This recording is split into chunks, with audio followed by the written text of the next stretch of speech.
அம்மா சாப்பிடுங்க, பசியோட இருப்பீங்க.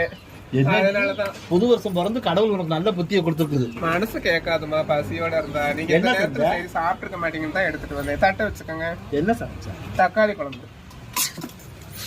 ஏங்கம்மா இது என்னது குழம்பு? இதெல்லாம் தக்காளி.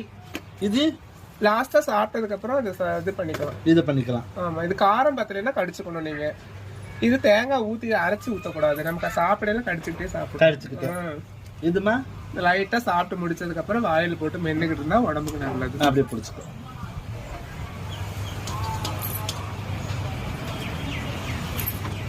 என்னாச்சு?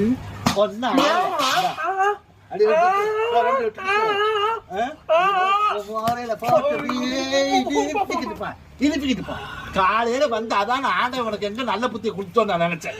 சாத்திரம் ஏங்கம்மா உங்களுக்கு பசின்னு தானே கொண்டு